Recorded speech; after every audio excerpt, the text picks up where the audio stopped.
2023년 3월 18일 토요일 마태복음 22장 1절에서 14절 혼인잔치의 비유를 묵상합니다. 두 아들의 비유와 악한 농부의 비유 그리고 혼인잔치의 비유가 연속적으로 등장하면서 예수님과 종교 지도자들 간의 갈등이 더욱더 깊어집니다. 혼인잔치의 비유는 아들을 위해 혼인잔치를 준비한 왕에 대한 이야기로 더욱 웅장해집니다. 왕은 아들을 위해 마련한 특별한 자리에 사람들을 초청합니다. 왕의 선택을 받았다면 분명 특권층이었을 것입니다. 하지만 초청을 받았던 사람들이 오기를 싫어했다는 충격적인 내용이 나옵니다. 왕의 초청을 거절한 것은 왕의 권위를 무시한 반역입니다. 실제로 이런 일이 벌어진다면 목숨과 바꿀 만한 행동이었을 것입니다. 거절 소식을 들은 왕은 종들에게 잔치가 완벽하게 준비되어 있다는 것을 설명하고 참여하도록 호소하라고 보냅니다. 왕은 참여를 호소할 필요 없이 명령만 하면 되기 때문입니다. 왕은 지금 사람들의 마음을 돌려놓으려고 애쓰고 있습니다.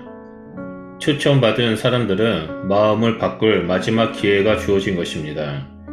이 비유에서 왕의 모습은 하나님의 모습을 상징합니다. 이스라엘 역사에서 하나님은 지속적으로 이렇게 이스라엘 민족을 상대해 오셨습니다. 선지자들을 보내셨고 영광과 구원의 길로 초대하셨고 돌이킬 수 있는 수많은 기회를 주셨습니다. 그리고 마침내 지금 이 순간 아들을 보내셔서 마지막 기회를 주고 계십니다. 그럼에도 불구하고 초대를 거절한 사람들의 배신감과 무례함은 선을 넘어섭니다. 그들이 초청을 거절하고 자기의 밭으로 가고 사업하러 가고 심지어 왕이 보낸 종들을 모욕하고 죽이는 일까지 했습니다. 당시 시대의 귀족들이 사병을 거느렸던 문화에서 왕이 보낸 종을 모욕하고 죽였다는 것은 왕의 권위를 전면으로 거부하는 반역이었습니다. 이에 왕의 반응이 곧 이어집니다. 분노한 왕은 군대를 보내 살인자를 진멸하고 동네를 불사르며 준엄한 권위를 시행합니다. 이로 인해 처음 초청받았던 자들은 잔치에 합당하지 않음이 드러났습니다.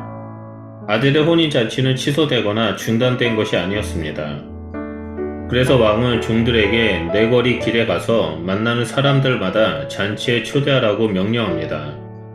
여기서 내거리는 사람들이 많은 장소이지만 지극히 평범한 사람들이 오가는 공적인 장소를 의미합니다. 신분과 지위에 상관없이 만나는 모든 사람들에게 초청이 베풀어집니다. 이것은 최초 특권층에게 허락되었던 영광의 자리가 모두에게 열렸음을 의미합니다. 악한 자나 선한 자나 차별 없이 모두가 기회를 얻게 되었고 초청에 응한 사람들로 인해 혼인잔치에는 사람들이 가득하게 됩니다.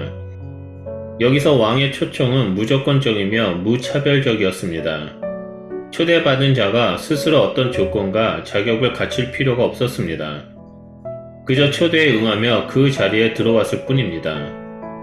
하지만 왕국에서 벌어지는 혼인잔치에 들어오기 위해서는 단 하나의 조건이 필요했습니다. 그것은 바로 왕궁에서 벌어지는 혼인잔치에 합당한 예복을 입는 것입니다. 왕은 초청받은 사람들을 들러보았고 그곳에서 예복을 입지 않는 한 사람을 보게 되었습니다. 악한 자나 선한 자나 구별하지 않고 초청했지만 예복 착용이 유일한 기준임을 알려주고 있습니다. 여기서 예복은 혼인잔치에 참여할 수 있는 합당한 기준입니다. 권위라는 주제에 연결해 볼 때 예복을 입는 것은 잔치를 마련한 왕의 권위에 합당하게 반응한 것입니다. 예복을 입지 않은 사람은 잔치에 합당하지 않을 뿐만 아니라 왕의 권위에 부당하게 반응한 것임을 알 수 있습니다. 이것은 초청을 거부한 사람들과 동일한 부류가 되고 그들과 동일한 운명을 마주하게 됩니다. 예수님은 청함을 받는 것과 택함을 받는 것을 구별하며 비유를 마칩니다. 오늘 말씀을 통해서 초청 자체가 구원이 아님을 알 수 있습니다. 초청은 물론 은혜로 된 것이고 축복이지만 그 은혜에 합당한 반응이 요구됨을 보여줍니다. 악한 자라도 회개하고 천국의 규범을 존중하며 예복을 입으면 구원을 받습니다. 여기서 예복을 입는다는 것은 회개에 합당한 의의 열매를 맺는다는 것을 말합니다. 의의 열매가 없으면, 다시 말해서 예복을 입지 않으면 처음에 선했던 자라도 버림을 받게 될 것입니다. 누구든지 은혜로 초청을 받았지만 그 은혜가 열매 맺을 우리의 책임까지 면제해 주는 것은 아닙니다.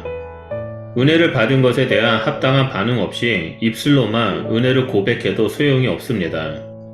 우리가 은혜를 받았다면 그리스도의 의의 옷을 덧입고 의의 종으로 살아야 함을 의미합니다. 만약 우리가 은혜로만 만족하고 삶 속에서 의의 열매를 맺지 못한다면 그 누구도 하나님 나라의 합당한 백성이 될 수 없습니다. 우리는 복음으로 말미암아 구원받았고 하나님의 백성이 되었습니다. 그럼 우리가 이 땅에서 살아가야 하는 기준은 바로 복음, 즉 하나님 말씀이어야 합니다. 말씀대로 살며 말씀에 순종하고 성화된 그리스도인의 삶을 살아가는 것이 바로 의의 열매를 맺으며 살아가는 삶입니다. 우리는 오직 은혜로 말미암아 천국 혼인잔치에 초청을 받았습니다. 이제 곧 신랑 되신 예수님이 다시 오시면 우리는 천국에서 모든 것이 완벽하게 준비된 혼인잔치에 참여하게 될 것입니다. 다시 오실 예수님을 기다리며 혼인잔치에 들어가는 자로서 의의 옷, 예복을 준비하는 복된 그리스도인이 되시기를 축복합니다. 기도하겠습니다. 하나님, 오늘 말씀을 통해서 우리에게 차별 없는 하나님의 은혜를 베풀어 주셔서 감사드립니다. 우리가 그 은혜에 만족하며 나태함 가운데 있는 것이 아니라 그 은혜에 합당한 삶, 하나님의 말씀에 순종하며 이 땅에서 믿음의 길을 걸어가는 자가 되길 소원합니다. 성령 하나님, 계속해서 우리에게 말씀하여 주시고 우리에게 말씀을 조명하여 주셔서 그 말씀 속에는 하나님의 뜻을 깨닫고 순종하며 의의 열매를 맺는 그리스도인이 될 수 있도록 우리 가운데 역사해 주시고 도와주시옵소서. 그래서 의의 옷을 입으며 천국 향해 달려나아가는 주의 백성이 될 수 있도록 역사하여 주시옵소서. 우리와 함께 해주심을 감사드립니다. 예수 그리스도 이름으로 기도드립니다.